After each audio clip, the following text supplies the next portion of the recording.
Hey there, my name is Brandon Howe, and welcome back to my Making a Game series. In the last episode, we made saving a functionality. So now, when we hit new game, we have everything as it should be by default, with level 1 being unlocked, the rest being locked. Going into level 1, I brought back that cheat to allow me to instantly beat a level, so hitting that and then hitting continue.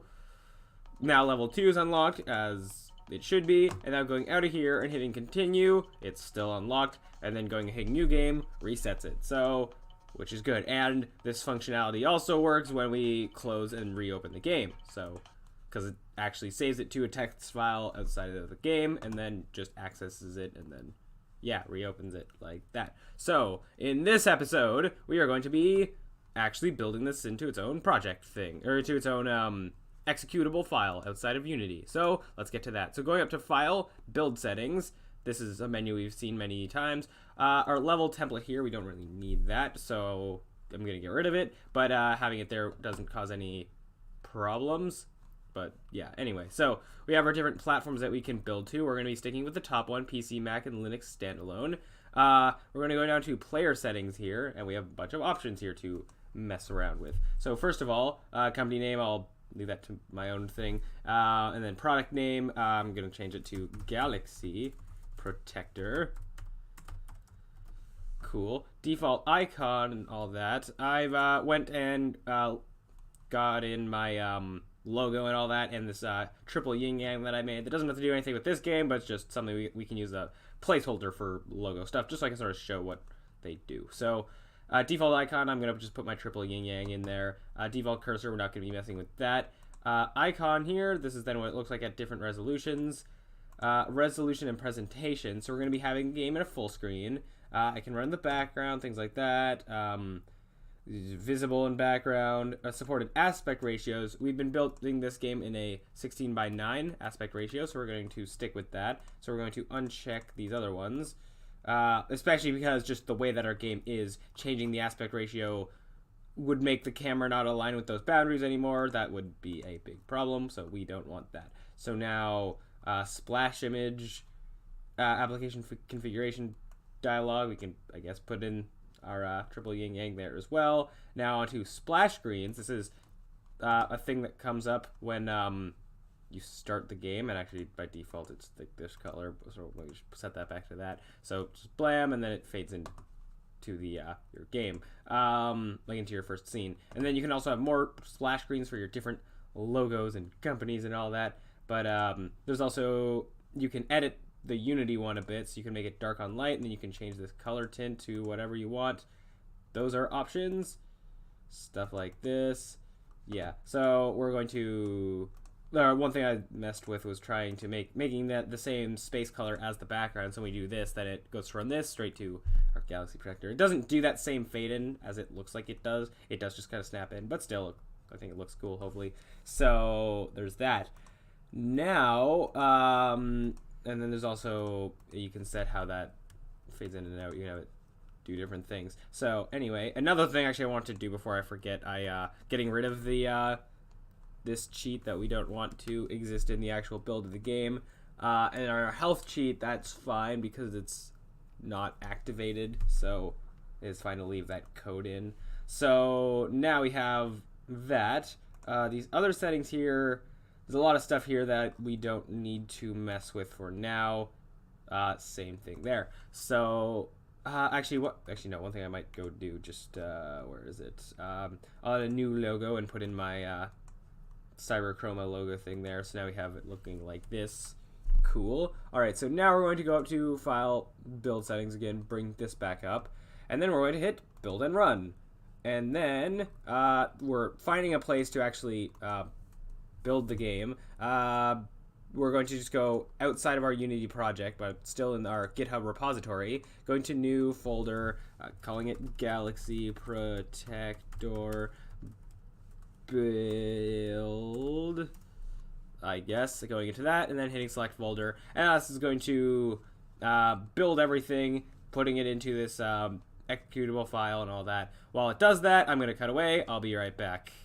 Alright, so now that it's loaded up, you'll get this configuration dialog thing opening up, and then hitting play will load up the game. There is also an option to disable this, but decided to leave it in. Now, as well, there is this thing over here for changing input. That won't work. Like, that won't modify anything that we've programmed in, because there's so most of the time that we've gotten input, it's just been input.get key blah. There's another way of getting input that's like .get axis, and that refers to these. So you can have like a primary and secondary button do the same thing, and then you could modify them in here and then change the controls that way.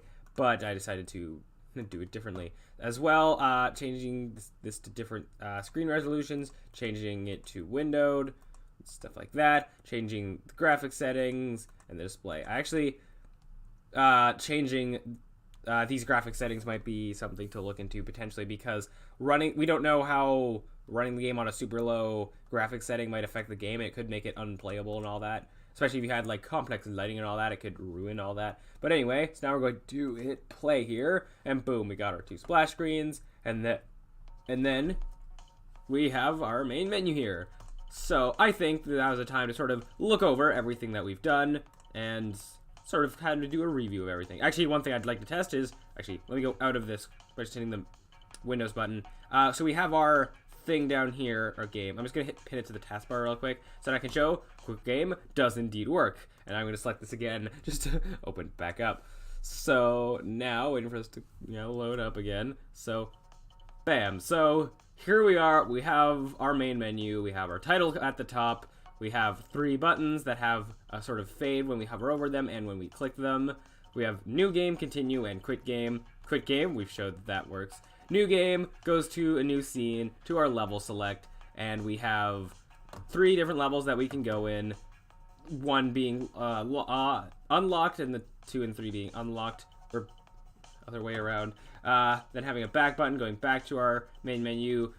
New game and continue work, and that they save whether like they save your last unlocked level and all of that stuff. So yeah, going into our first level here, we have our player's ship that can move left and right, up and down based on the player's input. It can collide with the side, hitting the boundaries. We have 3 jet systems coming out of the side. When they collide with certain objects such as enemies and hazards, it'll be destroyed, causing the scene to restart and all that. If we hit escape, we have a pause screen here that has a resume and button that'll go back to the level select. We have a bar along the side that shows how far along we are in our levels or how close we are to the end, and a score system up here that is how much score we have out of how much score we need. Hitting resume here, we can shoot with the space button, and it fires a shot that then moves forward and gets destroyed and all that. We have our hazards here that move forward, and we also have this sort of illusion of the player moving forward and things moving at the player, when in reality the player's not moving at all, and it's just the background moving towards the player, or moving down, and these enemies also moving down, and everything moving towards the player, and all of that stuff. As well, now we have a new enemy type there, this turn enemy that moves back and forth using modular code to just have a bunch of little scripts that do little things. We are able to then modify that to make an enemy that shoots and fires a projectile that's coded in a similar way to our player's projectile. And then we combine both of them to make an enemy that can turn and shoot. As well, they also have jet systems and all that. Going into our actual level here, we can shoot these things and they get destroyed, and then it increases our score here. We also have background music that persists when we are destroyed and restart the level. We also have power-ups here. So we have this power-up that allows us to shoot 3 different bullets. Well, 3 of the same bullets, but yeah. That spawn on random timers that aren't too random. We also have this shield power-up here that allows us to take 1 hit without being destroyed. We have turn points set up so that we can... Whoa. We have turn points set up so that we can turn the camera around, just to sort of add some variety to our levels. As well, when we turn the camera sideways, then our actual sort of boundaries are a bit different. So that also changes things up with our gameplay. So, as well, our score bar here, as it fills up, it slowly transitions from red to yellow to green, which is a nice effect. that we've got going on.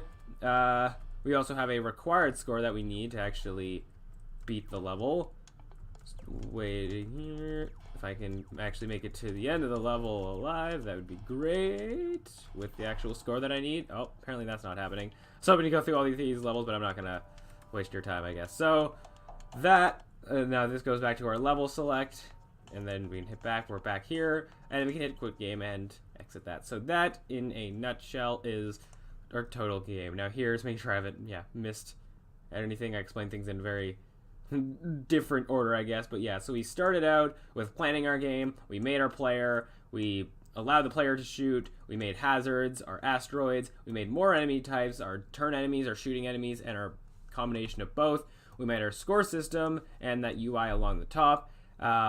We made then actual proper models for our shots and our asteroid hazard. Then we made a randomized scrolling space background. We made the player ship, then our pause menu, then our enemy ship models, then our shield power-up, a gun power-up, different level modes with turning the camera, a level complete system or a level failed system, the level progress bar and the score bar being actual bars instead of just text, making our level select and main menu, making explosions for when things get destroyed, and our jet systems, and then the music that persists when you restart a level, and going from the main menu to the level select and is destroyed when it needs to be, then making sound effects and all of that, then improvements to our UI by rendering out 3D modeled images in Blender, then making some levels, then setting up our level unlocking and level saving, and then here we are now. So that, so now our game is basically done.